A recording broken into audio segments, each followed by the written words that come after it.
Greetings, it's the Judge John Hodgman podcast. This week, Brent believes that his wife, Maite, plays the game 20 questions incorrectly. Is Brent wronger than a bread box? You'll find out. But first, please press that like, share, and subscribe button and leave a comment. All right, on with the show. Welcome to the Judge John Hodgman podcast. I'm bailiff Jesse Thorne. This week, animal, vegetable, criminal. Brent brings the case against his wife, Maite. Maite likes to unwind by playing 20 questions with Brent, but Brent doesn't want to play the game with her anymore. He says she's doing it wrong. Her answers are too vague, but Maite says his 20 questions gameplay is too basic. Who's right, who's wrong, only one can decide. Please rise as Judge John Hodgman enters the courtroom and presents an obscure cultural reference. I'm fed up with this idiotic game. I'm going home. Well, okay.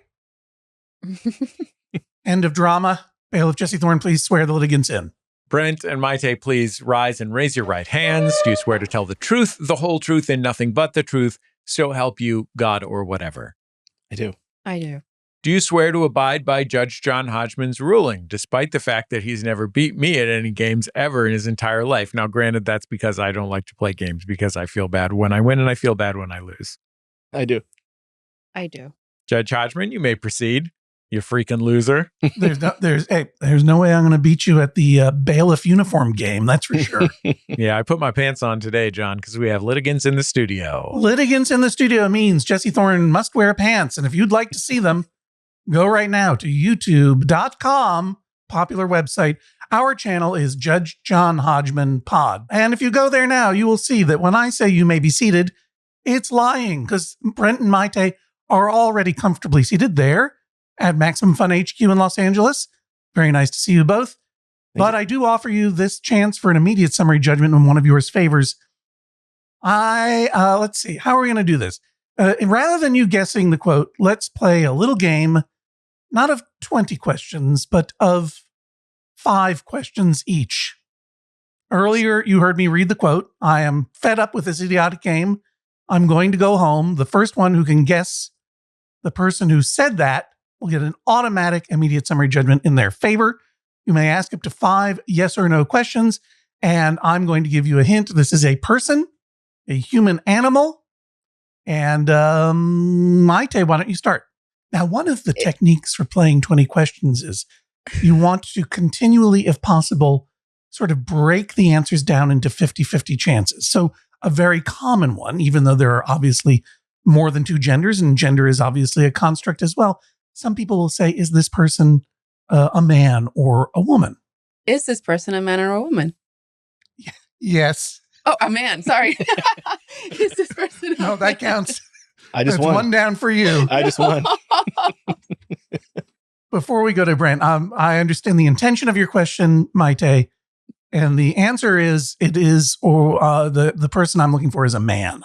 Got it. Brent, Is it from a movie? no, Is it from a TV show? no. Let the record reflect that they both shook their heads like, what other forms of communication are there? Yeah, what are you doing right now, for example? Oh. Is it from a podcast? No, Ha ha ha ha. That was a trick. Is it from a book? no, Is it a comedian? no, Is it a lyric from a song? no. That's 4. Is it from a politician? No. Final question, Maite. You're so close. People are screaming this one into their radios. Into their radios. Into their radios. Or however they're listening to their podcast. It might be that they've got a Bluetooth connection to an old-fashioned radio, on which you might be listening to an old-fashioned radio show. I think he's suggesting that it's Elvis Costello, the songwriter behind Radio. Could be Radio Raheem from Do the Right Thing. Yeah, I don't know. A radio personality. A radio person. Ryan Seacrest? I don't know. Is it Ryan Seacrest? It's not Ryan Seacrest, but you kind of asked 2 questions in one there, and in the interest of fun, Compound. Okay. or in the interest of debating what is an appropriate way to play 20 questions or not, I will allow that it is a radio personality. Okay. Brent, your 5th and final question to me. Yes or no question? Is it Howard Stern? Is it Howard Stern? I would say that probably that you got closest, Brent. Okay. But all guesses were wrong. The correct answer, of course. I know I'm going to be getting letters from people. Gilbert Harding. Gilbert Harding. You know Gilbert Harding, don't you? Not a clue. No. How well do you know your 20th century BBC radio programs? Not And I do pronounce it with a double M-E at the end, program. Gilbert Harding was known as the rudest man in Britain. He was famous for it. He was the irascible and frequently very cranky host of the long-running BBC radio show called 20 Questions. It ran from 1947 to 1976. He wasn't the host for the entire time, but he was host for a good chunk of that time. He was a former schoolmaster with a studied, stuffy, professional air and glasses. He later became a journalist and actor and a frequent panelist on the TV show What's My Line, where he was notorious for losing patience with the person whose job he was guessing, often accusing them of being boring. Later, he equally notoriously equally notoriously walked off the job at 20 Questions in 1960 when, according to Wikipedia, quote, after having drunk a triple gin and tonic that he had originally offered to the executive producer, Gilbert Harding proceeded to completely ruin the night's game. He insulted 2 panelists, failed to recognize a correct identification after 7 questions, and after revealing finally the answer on the 20th question, he yelled at the panel in the audience and ended the show 3 minutes early by saying, "I'm fed up with this idiotic game. I'm going home." So let's get into it. Brent, we played a little game of 5 questions. Your dispute here is with your wife, correct, Maite? Correct. Right. Yep. Your wife, Maite, who you say doesn't play 20 questions correctly. How did I do as a 20 question host? Did I play it correctly? Yes. Very simple questions and answers. Very simple answers, because you were asking the Yes. questions. Right. No, that was pretty good. I was confused at the end because we asked if it was a TV show, but it was a TV show. But No, it was not. It was a radio show. Oh, radio. That's right. He was on a TV show called What's My Line, but the 20 question show was a radio show on the BBC. Oh, we just uncovered one of my weaknesses in this case. listening. Listening. Brent, how often do you and Maite play 20 questions? Lately, a lot less. Our peak was Since the divorce. our peak was, maybe a year ago or so. Now it really depends. Maybe once a week. And what accounts for the decline in play? The fact that you hate the way Maite plays? Yeah. What does Maite do wrong while playing 20 questions? Her answers, while the questions are very straightforward, like yours were, the answers tend to be a little bit vague, a little bit. There's some gray area. There's a little bit of maybe and not like definitive answers. So, my line of questioning, her line of answering will lead me astray. And then I get stuck in this nether region where, the facts don't matter. And I'm completely lost. May I ask you a yes or no question? Is specificity the soul of narrative? Yes. That's true. Do you have a specific example of a time of Maite's bad play? Bad 20 question personship? Sure. Recently, the answer, like the thing that I'm supposed to guess, Right. was cacao nibs.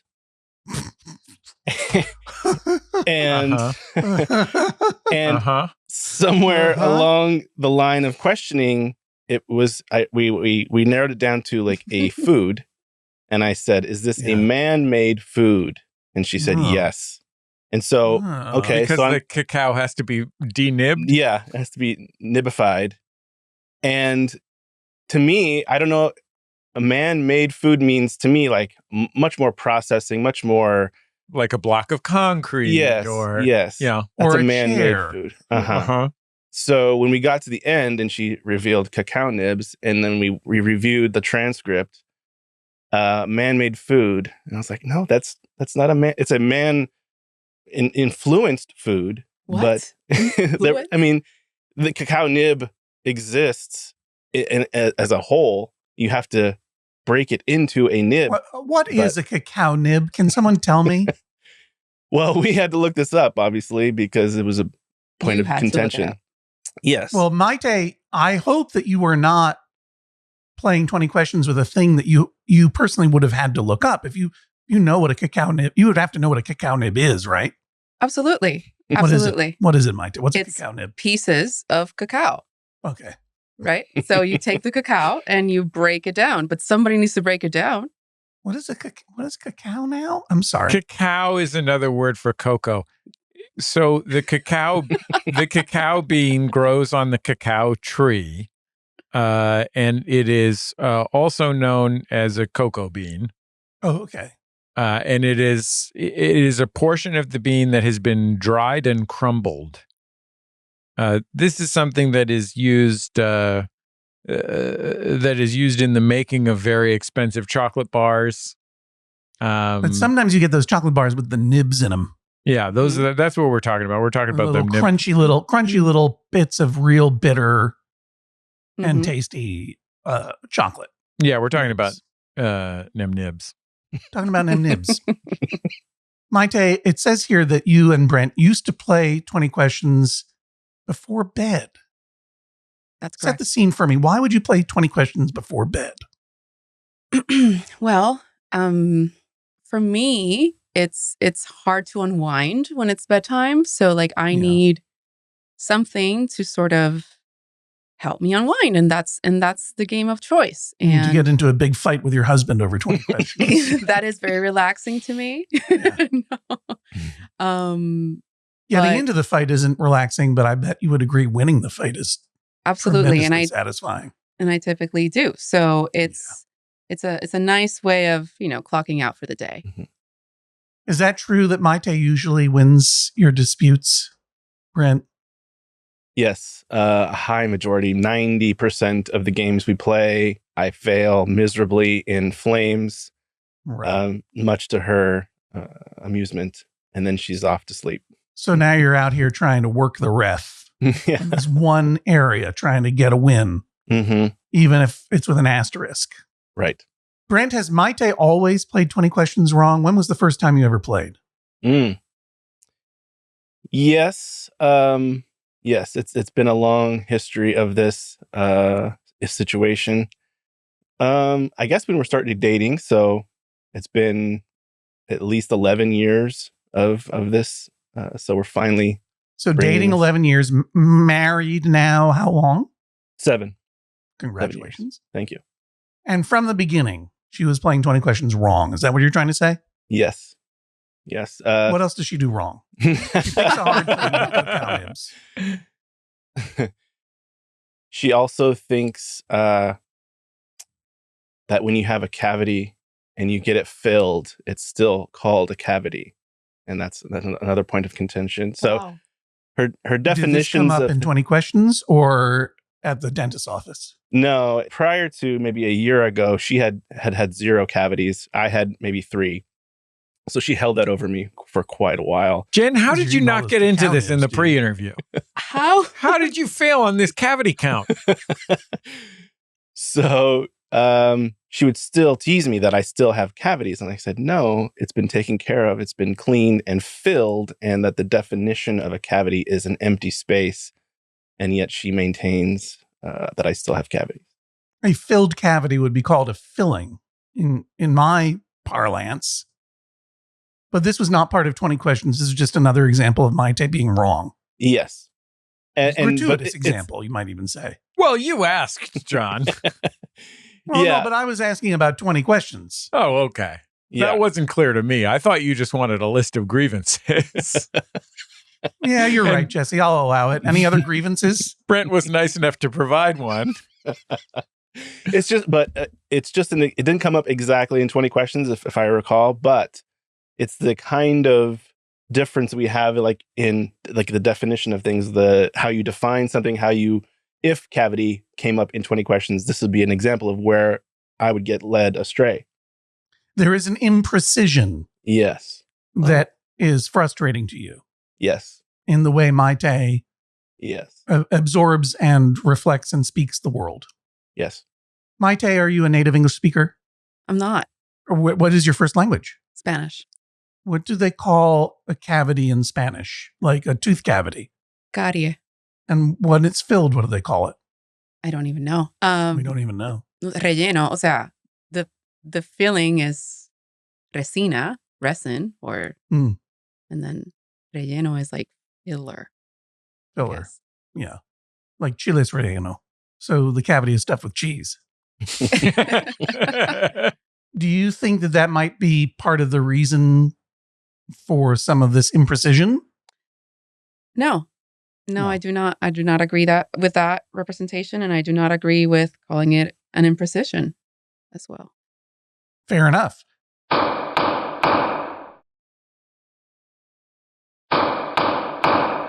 Brent, what are the rules to 20 questions?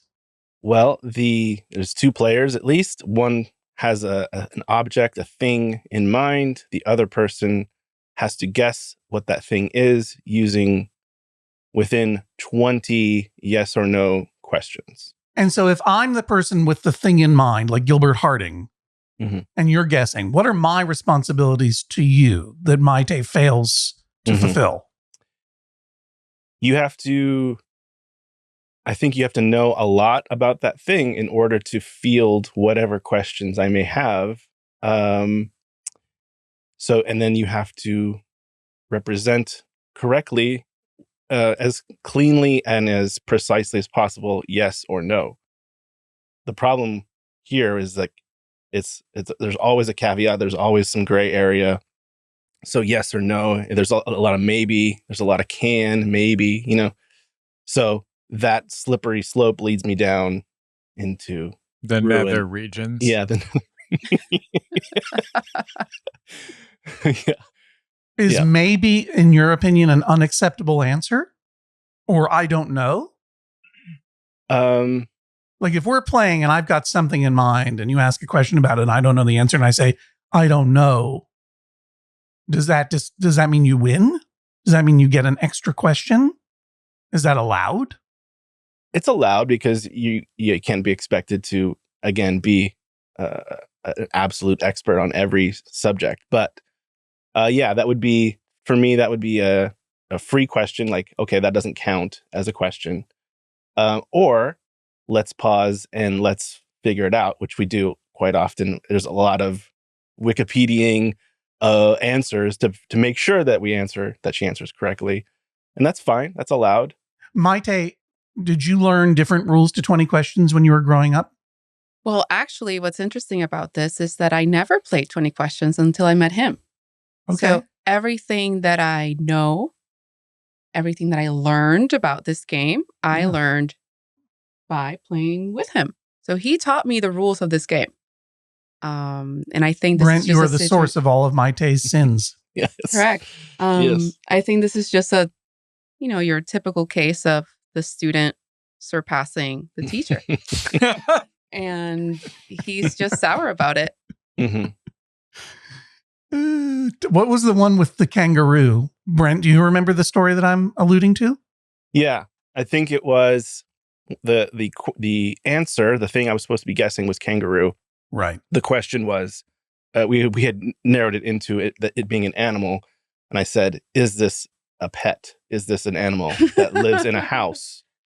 And she said, maybe. Wow. And then the justification once at the end was, people can have pets of all kinds. Maybe there's a kangaroo somewhere. I can't say no because maybe there's a kangaroo somewhere. And that's exactly the problem. Like, the answers should be in as a general knowledge area. None of these niche fringe exceptions should be allowed. Judge Hodgman, Do you have any experience with house kangaroos? I've held a baby kangaroo, and I know you have as well, Jesse. And those kangaroos lived in? A declining mall outside of Minneapolis. No, those kangaroos lived in that nice lady's house. There you go. Oh, really? The medical director of Sustainable Safari. Which is in a declining mall outside of Minneapolis. That's true, yes. Well, maybe now it's an ascendant mall now that it has capybaras inside of it. That's true. It's a pretty wonderful mall, I must say. But that nice woman that brought them to our live show in Minneapolis that one time when we held baby kangaroos in swaddling clothes. Yeah. She baby was kangaroos had diapers too. Exactly. She was taking care of those baby kangaroos in her home. But she was fostering them, right? Until they could go and live at Sustainable Safari, which is in a mall outside of... Maybe.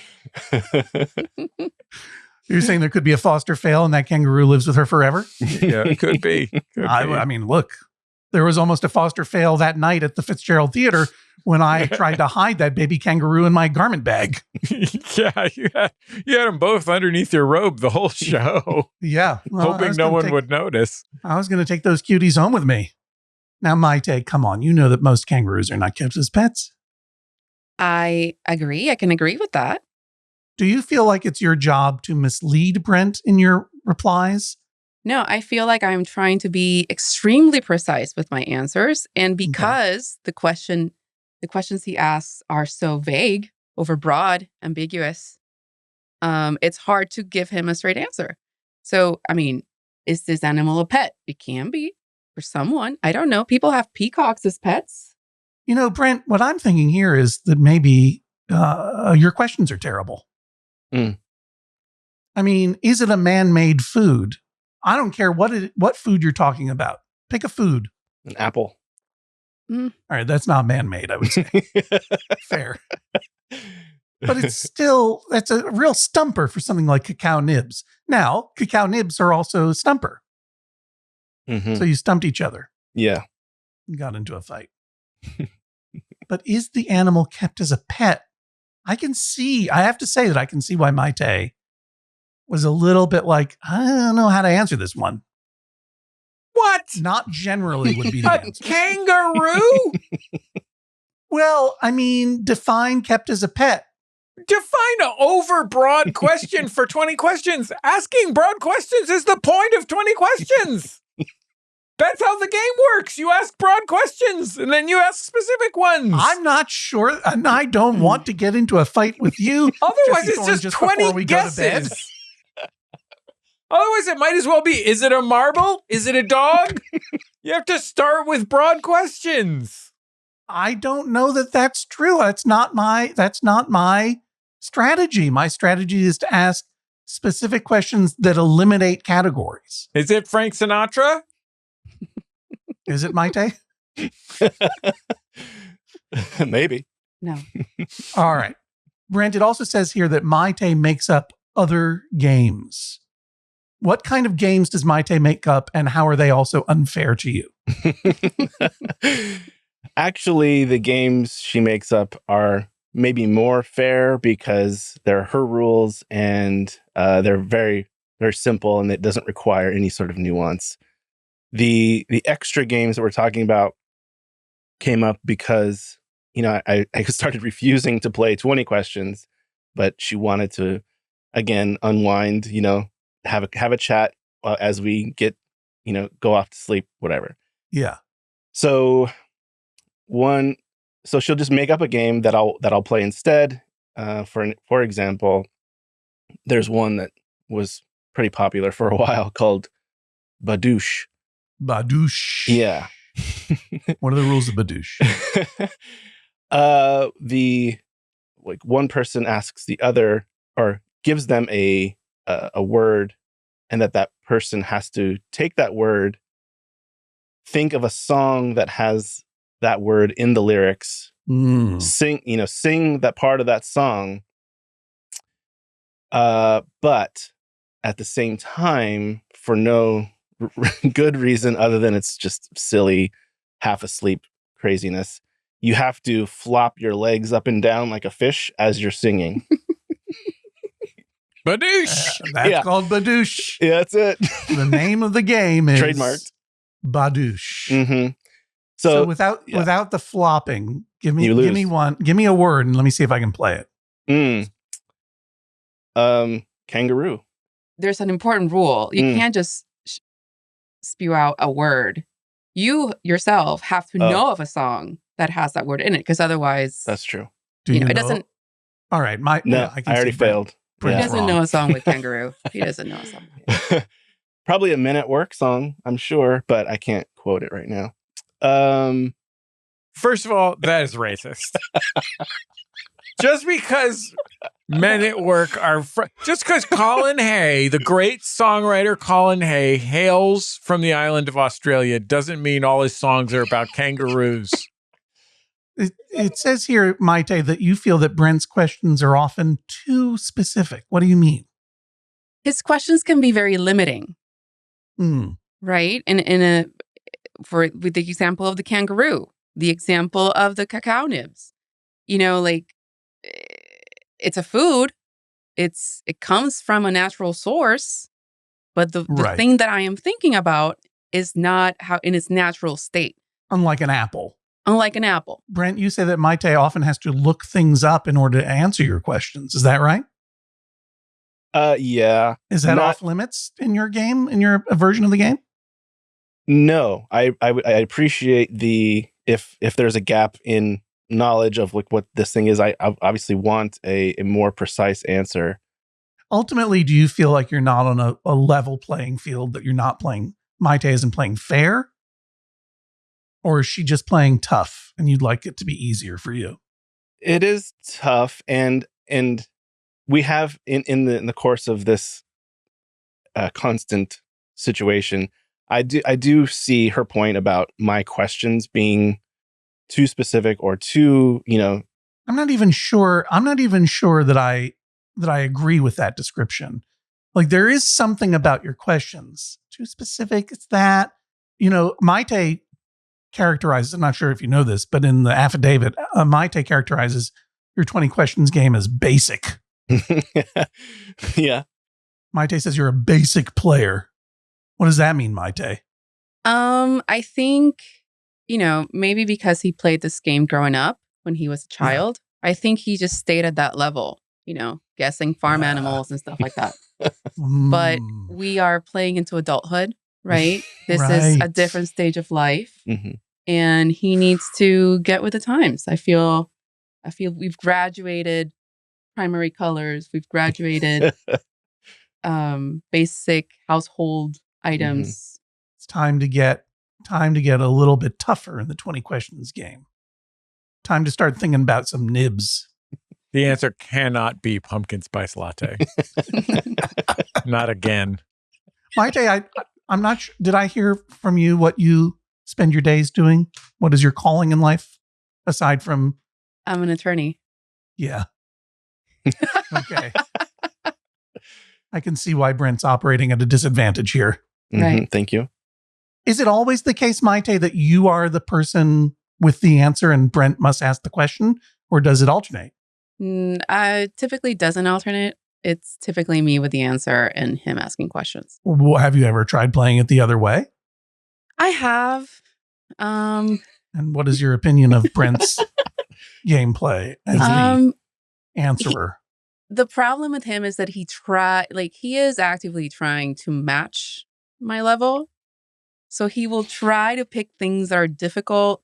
Half the time I guess him, or half the time is the things he's thinking about. It doesn't make sense. He doesn't know how to answer the questions appropriately. So it's challenging for him to pick good things, to answer things appropriately. So we find it better, right?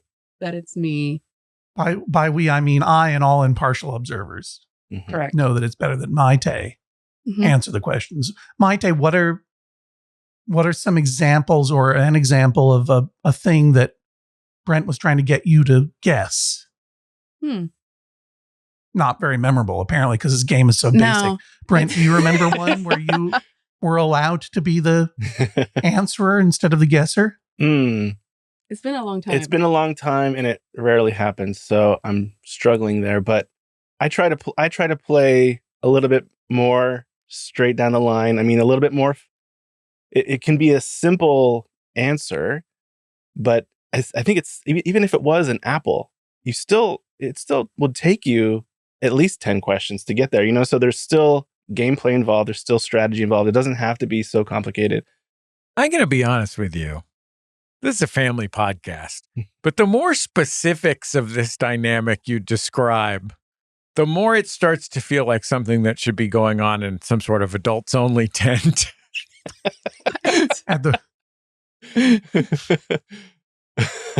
Well, it sounds like ritualistic bedtime humiliation is fun for some. The more I hear about getting caught in the nether regions.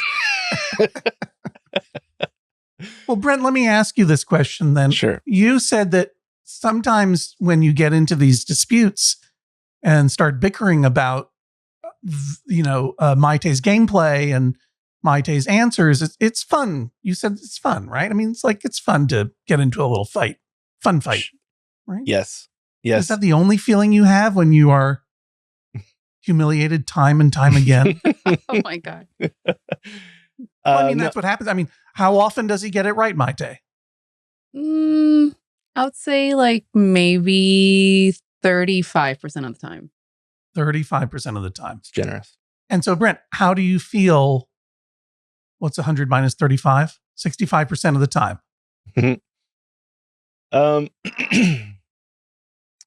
Okay, so it is fun. There is a bit an element of fun. You love each other. It's fun. Blah blah blah. But is there another feeling? I wish I could just go to bed. Yeah, it's relief that the round has completed. Okay, you got me again. We identify where we went wrong, where I went wrong. Okay, good. Thanks. I'll see you tomorrow. When Maite wants you to understand where you went wrong, does she often open up like a PowerPoint presentation? No, but she knows. She knows as soon as I ask the question, like, oh, because she'll, like she said, she'll mention it like, oh, this is going to be the thing, but here's my answer. So she knows where it went astray. And Maite, I'll ask you a slightly different question. When Brent gets it right, that rare 35% of the time, how do you feel? Disappointed. Disappointed. Yes. You get no pleasure in when your partner figures out what you're thinking about and guesses it correctly? Very little. I appreciate your honesty. Brent, what would you like your nighttime routine to be? I don't want to outlaw gameplay at all. I think there should be a time limit. Nothing after 11 when I'm particularly exhausted. We can play 20 questions, but I do appreciate mixing it up with other things. Well, what would you have me rule if I were to rule in your favor, Maite? Obviously, 20 questions every night. Brent loses and flops every night. Or what? It doesn't have to be every night, but I do not agree with a cutoff time, because he can control that basically, whenever it is that he's tired, like 11, like what if we don't make it to bed until 11? Like, and it's because of you, then you're infringing on my 20 questions time. And that's not fair. So if there is going to be a cutoff time, there needs to be, a provision somewhere to allow for 20 questions times after 11 p.m. if it is because you... Maite, you're suggesting that in addition to a hard temporal cutoff time on the clock, you're also demanding a window after the bodies have hit the bed. Right. Because otherwise he could just run out the clock while everyone's on their feet. And then he doesn't have to play 20 questions at all. He falls straight to sleep and you're just sitting there trying to flop like a fish by yourself. Exactly. So that would be one thing. Two, he needs to Again, level up his gameplay. I feel like he needs to ask better questions. He needs to be a lot more receptive to my answers as well, and actually listen to what I'm saying and how I'm saying it, because I do give you clues. You do. Mr. Policeman. But my half asleep brain is incapable of handling that. So that's why we have to find that middle ground. Do you ever play 20 questions when fully awake? Nope. I try, especially when driving, which is when you're supposed to play 20 questions. And she's not interested. That's also when you're supposed to be fully awake, too. Good point. Brent, do you want to play 20 questions where Maite asks you questions sometimes? Or do you not care? No, I would. That would be definitely a way that we could play more often, is if we agreed to an alternate schedule instead of 10-1, which is usually the ratio. Why not alternate back and forth, Maite? Because then I get frustrated, and then that doesn't help me sleep. You see? Oh. So that's, and I don't like to lose. That's, I would have to win. Counterintuitive. It kind of does the opposite of Mhm. a soothing bedtime practice. You're only able to, as they say, rest in power. Absolutely. One of the contradictions of the ruling that you're asking for, Maite, is that you're asking me to order Brent to get better, to improve his game, to make it less basic. Mm-hmm. And if I were to so order, and Brent were able to do that, that would mean that he would start winning more than 35% of the time, in which case you would not be getting your bedtime routine basking in his frustration. You'd be getting less out of the game than you currently enjoy. I think it would make me have to also level up, and to keep up with the current ratio, that just means that we have to play more. How do you level up beyond cacao nibs? It's possible. Is that the most obscure one she's ever come up with, Brent? No. No. We did Maite, Protractor the other day. Protractor was one. I can't remember precisely, Wow. but I do somehow remember Wow. that it was air. No. Or it was something like that. Some invisible thing that just like dark matter or something. It wasn't that specific, but it was something like that where there's absolutely no way you can like guess that. So it's just impossible. Maite, was it dark matter? I don't have specific recollection of. I have a vague memory, just like you pointed out. It sounds like it was a vague answer. Yeah. It wasn't air though. I wouldn't go to something like that. It must have been like helium or something. Yeah, some sort of gas. Can you use helium to hunt an animal? Maybe. Maybe. Brent, Maite says you're not listening to the hints that she's giving you and the consideration that she's giving you. How do you respond to that? It's true. I have to admit that without, I guess I'm not making excuses. I'm just explaining what's happening internally is I'm both tired and I get sidetracked by something she says, and I'm like hypersensitive to her answers because I know I have to be on my toes. So like even the slightest intonation or pause or something gets me stuck. And so I'm thinking about that, and I forgot that I'll ask the same question again because I forgot. And so just compromised across the board trying to play this game.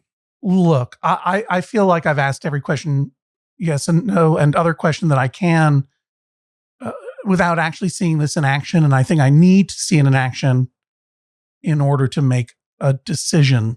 So I'm going to go into my chambers now and get into pajamas and put on my facial mask because that's my bedtime routine. And when we come back, Maite, you're going to try to stump me and Brent with a game of 20 questions. We each get 10. Jesse, you want to be in on this?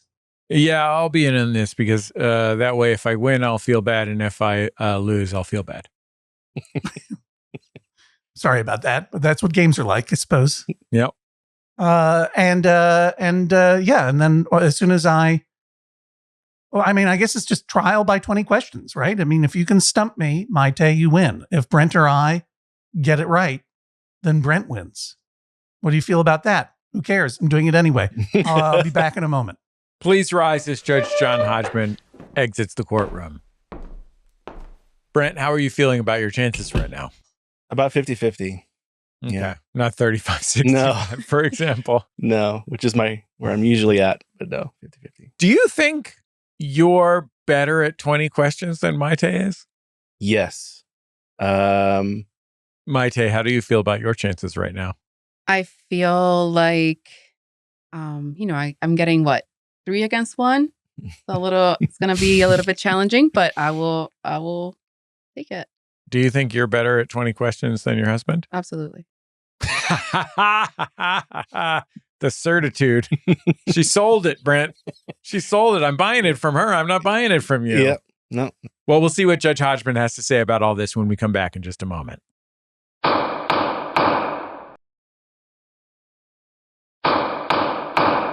John, it's a very special time. That's right.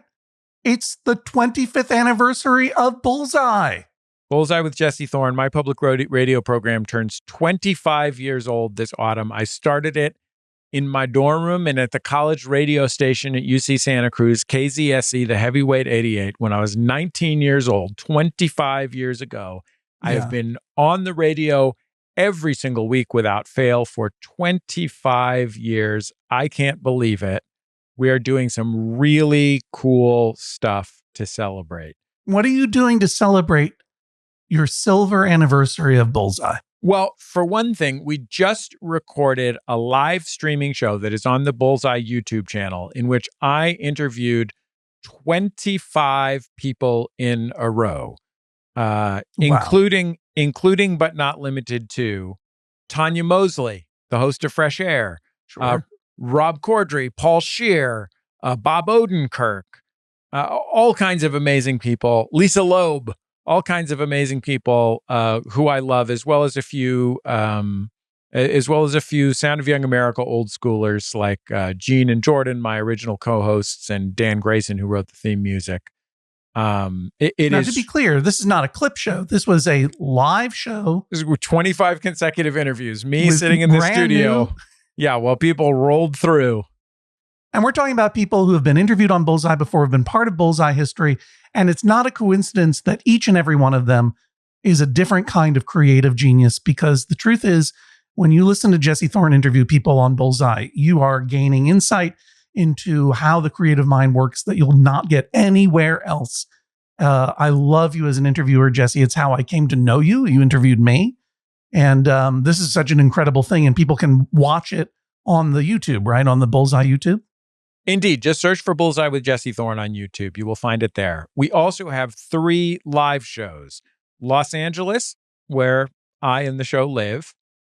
New York City, where we did our first ever live show, 15 years ago, 18 years ago, gosh, a long time ago. And Santa Cruz, where the show started. So in LA on October 16th, we've got Jason Mantzoukas, Aparna Nancharla, Cheech Marin, and Roy Wood Jr. Not half bad, John. Murderers Row. Not half bad. Get a load of this. Bad. Get a load of this. In Santa Cruz, California, I know what you're going to say. What are you going to interview? A freaking banana slug? What are you going to interview? What are you going to interview? The caveman that's on the Sky Tram at the Santa Cruz Beach Boardwalk? Jennifer knows what I'm talking about. Some of the underground dwellers from the movie Us. Yeah, what are you gonna interview? A surprisingly large group of people on mushrooms? No. What are you gonna interview? A boardwalk made of cement? There you go.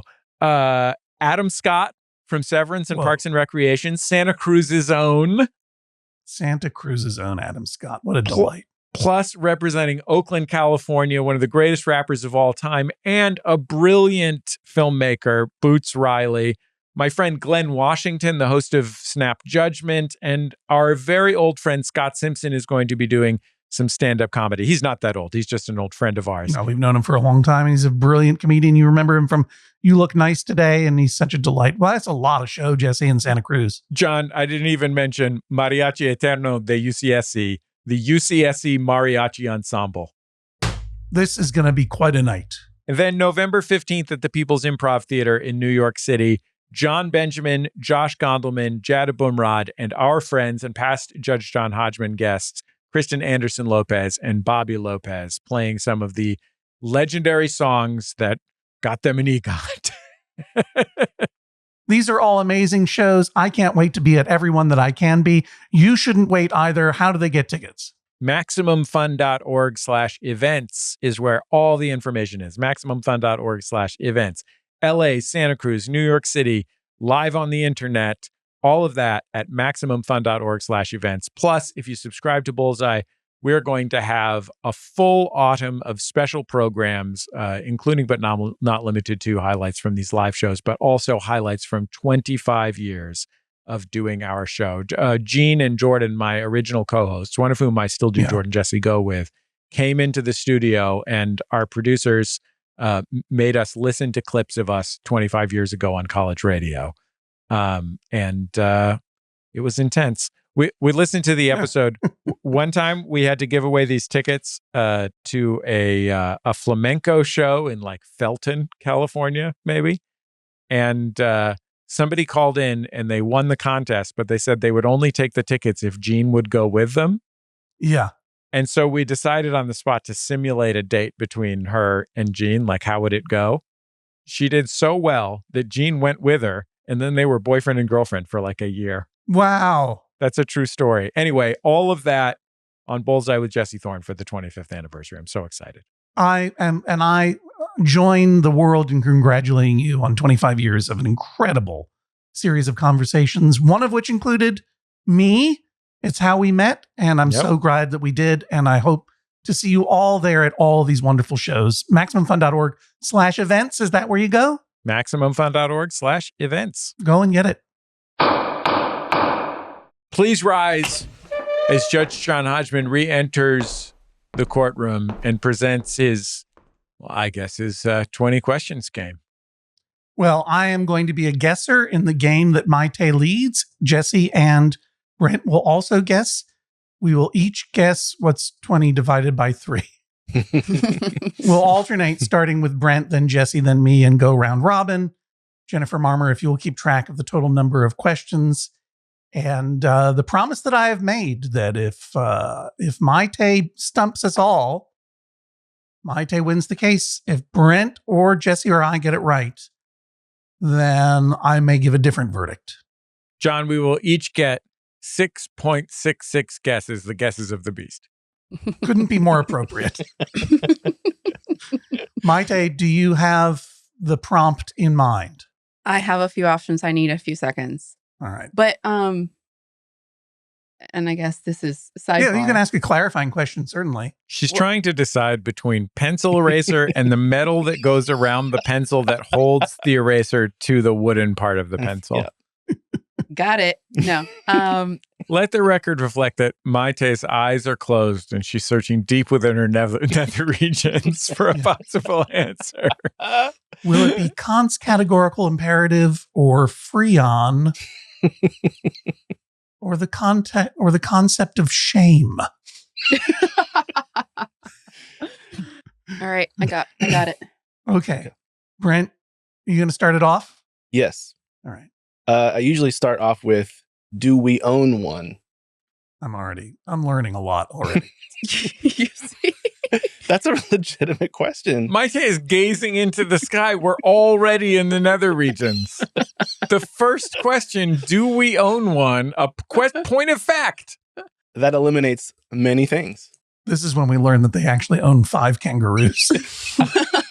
Well, here's the thing. Now I need to remember, I'm trying to go in my mind, do we actually own one? Because maybe he remembers that we do and I don't. So this is why it's tricky. So I'm trying to be very precise. Mm-hmm. I am going to say no. This is also difficult because the judge and the bailiff don't know what we own.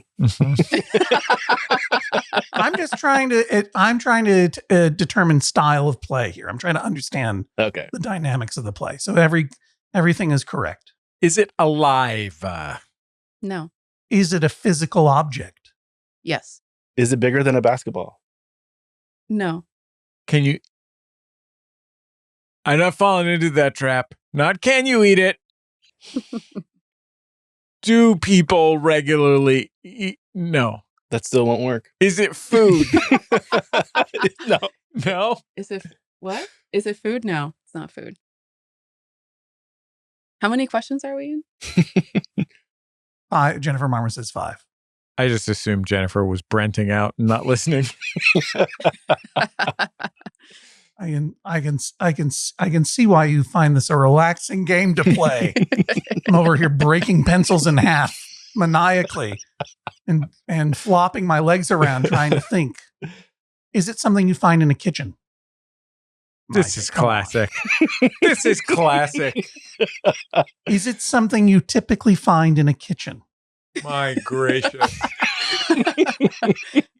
I'm going to say yes. Yeah. Oh, wow. Okay. Does it require electricity? No. To use, Is that a separate? not to exist. Well, for atoms to stick together, there need to be a positive and a negative charge. So in that sense, It does not require electricity. Is it used for cooking? would you find it in a refrigerator? No. Okay, Well, I I feel mean, bad about maybe, but no. Maybe. No. See? that. I know. It's a I mean, real short list of stuff that you don't eat that you keep in the refrigerator. It's I like know. batteries. Well, it could be baking powder Okay. or soda, I guess. Batteries. Is it a tool? And just because chimpanzees use sticks to get ants doesn't mean sticks count as a tool. Is it a kitchen stick? That wasn't a Yes. guess. Is it a Yes. tool is the question. It is a Yes, tool. it's a Okay. tool. Is it used to eat? Define eat. Wow. So every human being, Counselor, I'll see you at my bench, please. All right. it's got, I mean, the only possible answer now is one of those pouches that applesauce comes in sometimes. Or possibly something that holds like a soup that you drink. Mhm. Because I can't imagine what else could be maybe eating and maybe not. Go-gurt. It's hard to answer. Again, rephrase the question. I'll allow it. Is eating something you do with it? I don't like that rephrase. It's Why did I like the first phrase? Obviously, it's the one that made sense. I am going again. It's not for cooking, right? We established it's not for cooking. hmm I am going. So the question is it a tool for eating? Did we establish that it's not for cooking? Yeah, we did, right? The answer was Established? no. Is it used to eat or drink? Yes. Is it used to drink? Yes. Those of you who are watching YouTube can see that Jesse Thorne has a guess, but it's Brent's guess now. It's not going to be that easy. No, I can tell. It would never be this easy. I'm going to say It's going to be one of those hollowed out coconuts that you drink tiki drinks out Yeah. of. right. I'm going to say an espresso. Is it an espresso cup? No. Did you see that? Did you It hear was that? the delay on the no, right, right. right? Because then it gets you thinking. I mean, you could put an espresso in one of those hollowed out coconuts. I think that's my taste point here.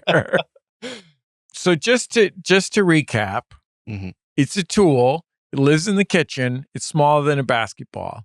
It is used for drinking, Mm-hmm. but it's not an espresso cup. Mm-hmm. How many questions have we asked? That's not one of my 12. questions. 13. Oh, 13, this is lucky. great. This is great. Lucky 13. This is going to be great. Is it generally for hot drinks? No. Well, I take this back then. The thing I was waving at the camera. Is drinking its primary purpose? Yes. Number 15, Brent. All right.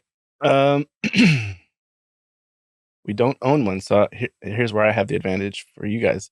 Oh. We don't own like a stein or What's a stein? like a big mug for beer. Don't guess Stein. Yeah. Doesn't Be even know what it realistic. Be realistic. Go with hollowed out coconut. Well, you guys can't like exchange info. is. No, you're right. That's true. That's- We're not exchanging info. Okay. We're friends. That's what friends do. We're just trying to have a fun time. Sorry. We thought for a second that it was a game. My mistake. Wait, I have a question. Is this a podcast? Okay, go ahead. So it's maybe a type of vessel for drinking that we don't own. I'm going to say a canteen. No, Is it a straw? it is. Oh, Wow. dang. You see, that's a perfect, reasonable. That was a pretty reasonable one. That was But do you see that the- was incredible. Like, You don't own a goddamn straw? I don't think so. I was Do we putting have that to some? you. we I mean, maybe- absolutely own straws. No, we don't. No. Where? I mean, maybe. For Sebastian's cups. For the leftover takeout straws that we have in the drawer. Maybe, but I don't know Maybe. for a fact that we have some. Wow. Here it is. That's really interesting. Yeah, Very what about illuminating. Sebastian's cups? Yeah. That I didn't even think of that. You see, like it's not top of mind. So Oh, I'm trying to pretty be basic. fair. Is pretty Sebastian basic. someone you know, Maite? No, That's he's the crab from The Little Mermaid. That's our son. Oh, Yeah. oh, you forgot that your son exists. in your obsession with dominating 20 questions. Forgot about Sebastian and his straws. That's where she's at. That's the level. All right, well, now I'm going to make my verdict. I'm going to make it swift. Maite, I thought you were going to stump us there and you were just going to walk away with it. You didn't happen to. Congratulations, Jesse Thorne. I don't think I would have ever gotten to straw. Amazing creative thinking from Jesse Thorne. And by the way, Maite, that's a great clue. Love that clue. But it was really illustrative and helpful for me to see the gameplay because I got to see the faults in your respective games. One being you don't know if you own any straws. And you gave the answer no after some back and forth hesitation. Whereas I think an appropriate answer would have been, I just don't know. I'm not sure. That would be a fair and accurate answer. Brent, in the meantime, I thought you were out of bounds with do we own one? Because my style of play is trying to break things down into broad categories of existential categories, size, usefulness, what is it made of? When you said existential categories, I was sure you were going to say, like, does it make life worth living? Yeah, that I do feel that, Brent, some of your questions, you complain about going into these gray areas, but you're opening gray areas, right? Like, can you use it to hunt? Does God love it? You know, is it a man-made food? And do we own one? Are questions that are really open interpretation rather than clear elimination of category. And yet, I have to give you credit. We kind of got closer and closer to it because you reoriented our thinking into, for me at least, into, well, Maite says it doesn't exist in your home, but let's think about your home. Let me break your home down into categories. Is it a kitchen item? Is it a bedroom item? Is it a bathroom item? That sort of thing. And I think that helped us get there. We all played our part, but only Jesse Thorne made that creative move to straw. And I want to be clear. I apologize to you guys for winning. I feel like such a jerk. Well, Jesse, I understand and I appreciate that. And I want to talk about that feeling in a moment. But you don't have to feel like a jerk because really we cheated. Jennifer Marmer gave us a hint, which was not fair to Maite by suggesting that we ask, can you use it to drink? We might have gotten there eventually. And I think it's producer's privilege to keep things moving along and creating an interesting outcome. It was an exciting, fun game. And what I want to say about it was that it was fun, that we had fun together. In no way, right? In no way was that relaxing or calming. To me, to Jesse. Jesse ended up feeling bad. And I don't know, to Brent, I'm not sure how he felt about it. But I mean, was it relaxing to you? No.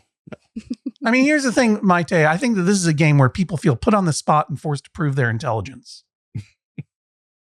And that's not relaxing to most people, and I dare say not to Brent. I can understand why it would be relaxing to you if you are primarily the person giving the clue, because then you don't have to prove your own intelligence. All you have to do is flaunt your own intelligence. And that I find to be extremely relaxing. That's why in our automobile family road trips, we take turns. Because it's obviously an advantage to being the person giving the clue. It's a much better feeling than being the person who is literally clueless, which is a horrible feeling to have. And then feeling like you're going to lose and be judged, and you're going to have to flop your feet in order for your spouse to feel good or whatever it is that's going on in your bedroom. First of all, games should be fun. And I think that when Jesse talks about the fact that he feels bad both when he loses games and when he wins games, and therefore he avoids games, that shows a lot of self-knowledge about the fact that games can often be anxiety producing in any direction. And I think that it's interesting to me, at least to say the least, that for you, the fun of the game is enjoying Brent failing. There's another kind of fun to have, which is when the person guesses correctly and picks up what you've been laying down. That's not fun for you, but the way you're playing now is not really fun for Brent either. And one of the laws of Court of Judge John Hodgman, as I'm reminded time and time again when I forget to say it, is that if it's not fun for everyone, it's no fun at all. Torturing Brent is not fun for Brent. It's fun for you. I get it. I understand why. Brent does need to improve his game, however. And I think there are strategies for playing 20 questions that you can read up on that I think will help you get out of these gray area questions and get you into get your winning quotient up a little bit further. And in that regard, I do rule in Maite's favor. But overall, I rule in Brent's favor because the game has to be fair. That means defining the rules very clearly ahead of time. Like, when do you say yes? When do you say no? When do you say I don't know? When do you say maybe? And what does that mean? And do you need to get an extra question if the person doesn't know the answer to one question? You figure it out. Establish the rules. But the fairest form of fair play is turnabout. And that means you got to take turns having the clue. It can't just be you every time, Maite. It's got to go back and forth. Because there's one version of this game that is fun, and there's one version of this game where it's just anxiety producing. And it just depends on who's playing what position. And the real joy of the game is that when someone stumps you, then you get to mess with them directly afterward. And everyone should write this down. You're never going to have a happy marriage unless you allow your spouse revenge. Maybe that's not something I should say out loud. But the point is, you got to take turns. This is the sound of a gavel. I want to ask you a bunch of questions, and I want to have them answered immediately. Judge John Hodgman rules, that is all. Please rise as Judge John Hodgman exits the courtroom. Maite, how are you feeling? I'm at peace. I feel like I can live with this ruling. Brent, how are you feeling? Yes, very good. That's a fair ruling. I think there's a good compromise there that I'm more than happy to enact. Brent, Maite, thank you for joining us on the Judge John Hodgman podcast. Thank you. Thank you. Another Judge John Hodgman case is in the books. In just a second, we will have swift justice. First, our thanks to Redditor Little Sad Rufus for naming this week's episode Animal Vegetable Criminal.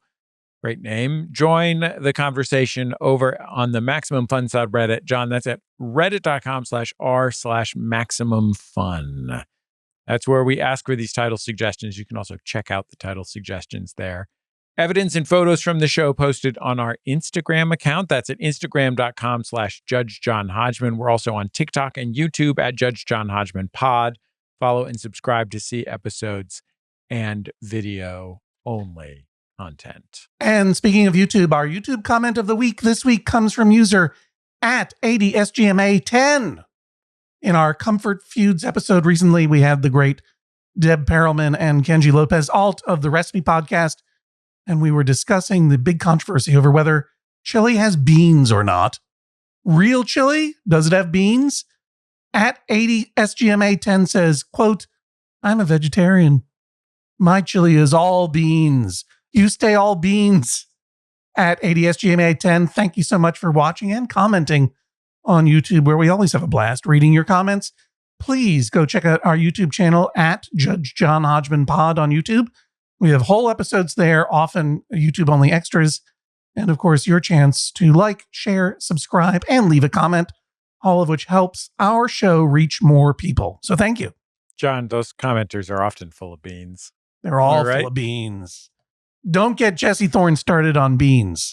Big fat juicy beans. Judge John Hodgman was created by Jesse Thorne and John Hodgman. This podcast edited by AJ McKeon. Our video editor is Daniel Spear. Our producer is Jennifer Marmer. Okay, you ready for swift justice, John? I am ready for swift justice. Comatic on the Max Fun subreddit says, while putting up closet shelves, my wife very earnestly said, I wish I was a little bit taller. Equally earnestly, I responded, I wish I was a baller. Was she right to be upset with me, or is there a skilo carve-out? Only now have I ever learned the rest of the lyrics of that song. Because I just looked them up. Yeah. I mean, I heard it so many times, but all I can remember, because of my bad brain, and I'm not talking about the lyrics of a Bad Brain song, I'm talking about my brain functions badly. Right. Is I wish I were a little bit taller. I wish I was a baller. But then you pulled a rabbit out of a hat, and I wish I had a rabbit in a hat with a bat and a 6-foot Impala. 6'4". Yeah. There'd be a 6'4" Impala, I would think. 6'4" Impala. I read it wrong over here on the lyrics website that I was looking at. Hey, I like that song. It's a great song. And if you say I wish I was a little bit taller, you've gotta imagine I wish I was a baller. It was coming back at you from the universe somehow. So sorry. Have fun. Have fun with your rap music quotes. And there's always time for fun, even when putting up closet shelves. That's one of those songs that people who don't really like hip hop talk about a lot. And I heard it the other day, and I was like, "Oh, well, yeah, that's just because it rules. It's a great song. It's very, very catchy. Totally a great song. Yeah, it's a great song." By the way, the leaves are falling from the trees. We're inching towards All Hallows Eve. You know what that means? It's cozy goth season. Cozy disputes are what we're looking for now. Do you like a lot of throw blankets, but your roommate doesn't want blankets thrown all over the place? Are you ready to decorate for Christmas, even though it's not even Halloween yet? Well, you're wrong, but I want to hear about it. Do you want to use that fireplace, but your partner says it's too soon in the season? What are your cozy disputes? I want to know them. Send them to me at maximumfun.org/JJHO or email me directly at hodgman@maximumfun.org. I read all of your disputes. I sort them. I love them. I enjoy them. I put them in for the Cozy Goth docket that we're going to do. I put them in for a regular episode. I put them over there for the New York Times Magazine. Everyone gets read and appreciated by me. And it doesn't even have to be just cozy goth disputes, right, Jesse? Could be any kind of dispute. No matter what your dispute is, big or small, we judge them all. MaximumFun.org/JJHO is where to go to submit them. And please do. MaximumFun.org/JJHO. We'll talk to you next time on the Judge John Hodgman podcast. Maximum Fun, a worker-owned network of artist-owned shows. supported directly by you.